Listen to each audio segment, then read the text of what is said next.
So, hello, everybody. I'm Mary Lynn Halland. I'm the Secretary General of the IFSCC. I am joining you from New York City, which is our administrative headquarters.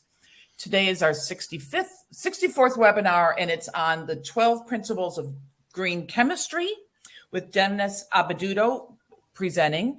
Dennis published an article on this topic in the IFSCC magazine last month, and we've invited him to present it to you today. First, I'm going to give you a brief introduction to the IFSCC, like I usually do, and then I'm going to give you a brief introduction to Chris Boone, who is joining us today from Austin, Texas. He'll be the guest scientist today leading the question and answer period. So let me now introduce Chris Boone, who's today's guest scientist running the question and answer period. Chris is a product manager at Univar Solutions for the personal care market, focused on new supplier development. He has a BS in chemistry from Southern Illinois University. He started his career at McIntyre Group, creating new surfactants and preservatives for personal care. After that, he moved into various formulation and innovation roles at Abbeduto Culver. And before that role, he spent several years, or just before his role now at Univar, he spent several years as a technical specialist supporting sales teams at Univar.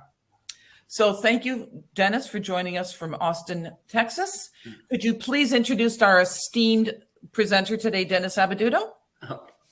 Okay, so you'll probably know that I probably know Dennis from his bio here. Dennis has spent over 25 years surfactant formulation chemistry experience. Currently works for Colonial Chemical in the Southeast Tennessee as personal care business manager. He also served as product applications manager at Colonial.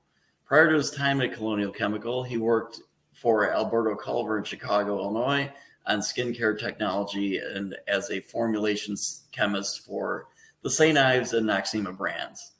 Dennis also worked for McIntyre Group in University Park, Illinois as a R&D synthesis, applications, and claims chemist. He has a BS in chemistry from Governors State University in University Park, Illinois. All right, take it away, Dennis. All right, so I'm going to go ahead and start up the presentation here. Turn this off for now. Okay. So, all right, you guys should all see that now.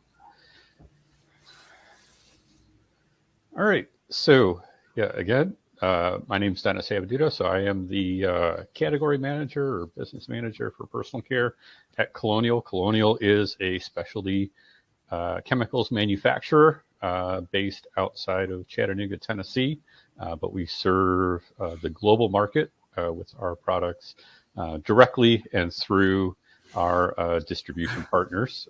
We do work with Univar, but not in the U.S. We work with them in Europe. So starting off with our topic today, talking about green and clean and sustainable, and certainly all these terms have big question marks around them, right? Because after 4+ decades of green product claims, there's still a lot of confusion about what it really means to be green. So this whole green movement has progressed. First it was a very niche idea to become a trend, and then a macro trend, and now it's really baseline expectation for new product development, certainly within personal care. There's a lot of different certification schemes out there, but they're all a bit different. They're all a bit confusing. They can all be a bit challenging to get certified against. Some of them include things that are not obviously part of what you would think about is green.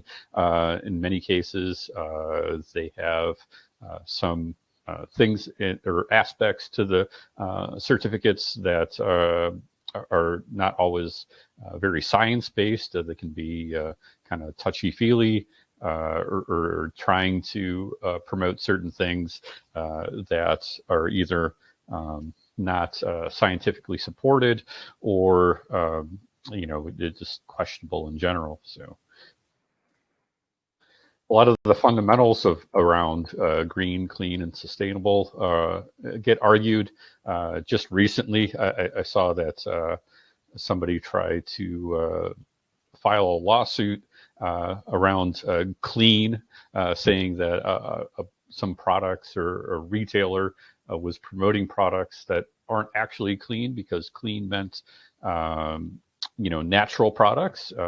But I think for most people, the clean doesn't include only natural, but also this idea around safe synthetics as well. So a lot of confusion, and that's led to some unnecessary things like that to happen.